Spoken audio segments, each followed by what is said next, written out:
there are OBC MPs in the BJP. There are Dalit MPs in the BJP. There are Adivasi MPs in the BJP. Remember, you is not the type of president's address that should be delivered. Well, the question came to my mind, what type of address would an India Gathbandhan government deliver? How would that address be different than the address we heard? Because it's no point me saying that it is a laundry list and then not providing an alternative idea. And so today I would like to lay out some dimensions of what an alternative address would look like, what the India Gathbandhan would probably focus on, and where we would lay emphasis. The future of this country is going to be decided by the young men and women of this country, the youth of this country. So I think anything we say has to be addressed to them, has to be spoken to them. The first thing in front of us, and this is something I'm sure the Prime Minister would accept, and pretty much everybody in this room will accept, is that even though we have grown fast, we are growing slightly slower now, but we are still growing. A universal problem that we have faced is that we have not been able to tackle the problem of unemployment. No, neither the UPA government nor today's NDA government has given a clear-cut answer to the youth of India about employment. I don't think anybody in this room will disagree with me. I'll give a little statistic for the Prime Minister. The Prime Minister, something I would agree with directionally. The Prime Minister proposed the Make in India program. I think a good idea. We saw the statues, we saw the functions, we saw the so-called investment, and the result is right in front of me. Manufacturing fell from 15.3% of GDP in 2014 to 12.6% of GDP today. That is the lowest share of manufacturing in 60 years. I'm not even blaming the Prime Minister, because I think it would not be fair to say he didn't try. I could say that the Prime Minister tried, and I think conceptually Make in India was a good idea, but it's pretty clear that he failed, because manufacturing went from 15.3% of GDP to 12.6%. So the first question that any alternative vision would answer to the youngsters of our country is, okay, what and how are we going to solve this problem of employment? Any country basically organizes two things. You can organize consumption, and then you can organize production. Modern way of saying organizing consumption is services. Modern way of saying organizing production is manufacturing. But there is more to production than simply manufacturing. For example, agriculture also is about production. Now, pretty much every government since 1990 has done a decent job on consumption, on organizing consumption. Which are the companies that organize consumption? Uber organizes consumption. Reliance organizes consumption. Adani organizes consumption. But we have, as a country, failed in organizing production. We have excellent companies that try to organize production. They are the Mahindras of this world, they are the Bajaj's of this world. Part of Tata's organizes production, but the record of the country in organizing production is dismal. And essentially what we have done is we have handed over the organization of production to the Chinese. So this mobile phone, even though we are saying we make this mobile phone in India, that is not a fact. This phone is not made in India. This phone is assembled in India. All the components of this phone are made in China. The network that has produced this phone is made in China, is owned by China. So every time we use a phone, every time we wear a Chinese shirt, a Bangladeshi shirt, every time we wear a pair of Chinese sneakers, we are paying a tax to China. Because some Chinese youngster is earning a salary to make or to produce that product. So the first message I would give in a presidential address would be that India has to focus completely on production. Because if we do not focus on production and we continue to focus only on consumption, we will find that we will run huge deficits, we will increase inequality, and eventually we will run into a serious problem. Social problem because of unemployment, which we are already facing. If you look at the numbers of the amount of people who are in jail, if you look at the numbers that are spent on internal security, if you look at the numbers spent on our police forces, they all spiral. They're all rising.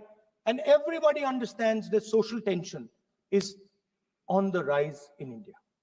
So now the next question comes, okay, so where is this employment going to come from? What is India going to produce? And for that, I'd like to tell all the youngsters of this country that there is a revolution taking place, an exciting revolution. The world is transforming completely. And the change that is taking place, at the heart of the change that is taking place, we are moving from the world of the internal combustion engine to the world of the electric motor. We are moving from petrol to batteries. We are moving wind, solar, potentially nuclear energy. So our entire way of moving is changing. And this is going to change every single thing. It is going to change warfare. It is going to change medical treatment. It is going to change education. It is going to change how we eat. It is going to change every single thing. Now, the last time there was a revolution called the computer revolution, the government of India had a clear focus. We looked at that revolution. It was the Congress government. We looked at the revolution and we said clearly that we are going to focus on the development of software. And we rode the wave of that revolution. And today you can see the result. I remember people laughing. I remember people laughing when the computer was being talked about. You mentioned Mr. Vajpayee. I respect Mr. Vajpayee, but Mr. Vajpayee gave a speech saying that computers are of no consequence to India. So what is important when there is a revolution? What is important is that you understand what are the drivers of that revolution and where exactly do you need to focus, where exactly do you need to sit in that revolution. I said that this revolution is going to change everything. And I want the youngsters in this country to think about it. There is a war going on in Ukraine. The war in Ukraine is actually a war between the internal combustion engine and the motor, the electric motor. The electric motor is inside the drone, the engine is inside the tank. And if you look at what is going on in Ukraine, the tanks are dying by the thousands. And small little drones with electric motors, small batteries, not much bigger than that, are destroying the entire tank artillery infrastructure of both Ukraine and Russia. So the drone is the electric motor. The drone is the battery. The drone also needs to see. So the drone is a camera. In the same way, Electric cars. The electric car is a motor. The electric car is batteries. The electric car is cameras. Robots are exactly the same thing. Robots are electric motors, multiple electric motors with cameras, with batteries. And this is what the revolution is going to look like. So there are basically 4 technologies that are driving this entire change in mobility. Electric motors, batteries, optics, and then on top of that, you can apply AI. Now I want to tell the youngsters of this country, people talk about AI. But it's important to understand that AI on its own is absolutely meaningless. Because AI operates on top of data. Without data, AI means nothing. And if we look at data today, there is one thing which is very clear. Every single piece of data that comes out of the production system in the world,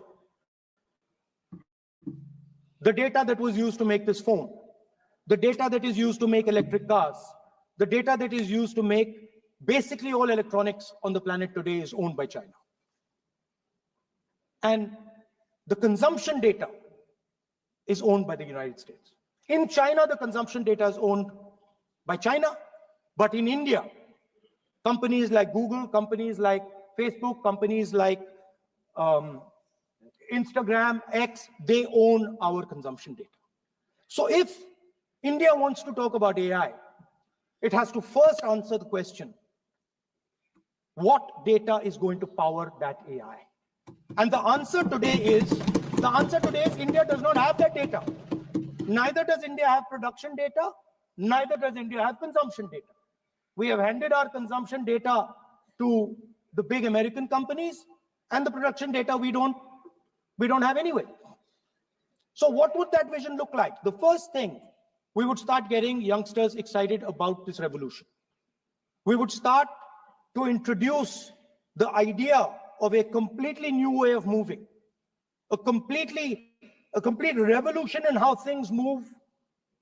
We would start teaching our children in schools about batteries, about electric motors, about how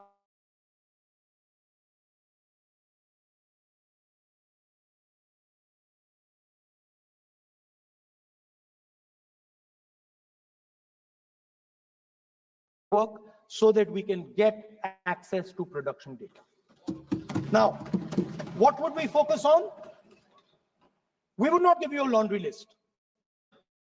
China has at least a 10-year lead on India in this space.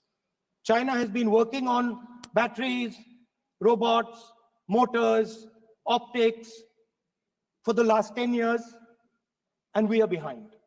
So what would our president's address say to the youngsters? Choose critical areas in each one of these technologies, and we will start to build capabilities in those areas. The second thing we would do, we would ensure that our banking system is not captured by 2 or 3 companies that basically do not allow you to build a production system. But our banking system is open, is dynamic, and is accessible to small and medium businesses and to millions and millions of entrepreneurs who want to take part in this revolution. Our foreign policy would take into account this revolution. When we talk to the United States, we would not send our foreign minister to invite our prime minister to his coronation. We would not send him 3 or 4 times, please invite our prime minister. Because if we had a production system, and if we were working on these technologies, the American president would come here and invite the prime minister. So it is important to understand where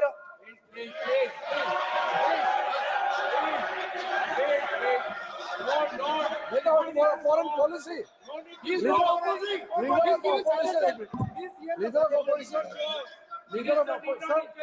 of opposition cannot make such serious unsubstantiated statement. This is related to the relation between 2 countries, and he is making a unverified statement about invitation of the Prime Minister of our country is matter of our dignity. How can you make such kind of statement? He is leader of opposition, sir. He should be responsible in making such statement. ये ठीक नहीं है, sir. LOP is giving us very positive suggestions. Why they are worried, sir? For the country, he is giving Leader very of opposition has the information from any official source. He must inform the House. If leader of opposition has the information, please inform the House. Okay. Who has told you that foreign ministers have visited for the purpose which you have mentioned? You must specify it. So I'm sorry that disturbed you, that question. I apologize for disturbing your peace of mind. It's okay. I've apologized for disturbing your peace of mind. I'm sorry. To apologize for lying to the House. ऐसा नहीं होता है. तो serious होना चाहिए leader of opposition को. कम से कम देश के मामले में तो एक हो. देश के मामले में तो एक वॉइस से बोलना चाहिए. ये गलत बात है. ये ठीक नहीं है. लीडर ऑफ अपोजिशन को इस तरह का बयानबाजी नहीं करना चाहिए. ये गंभीर विषय पर चर्चा चल रही है. So we would start by telling our young men and women that they have to be at the forefront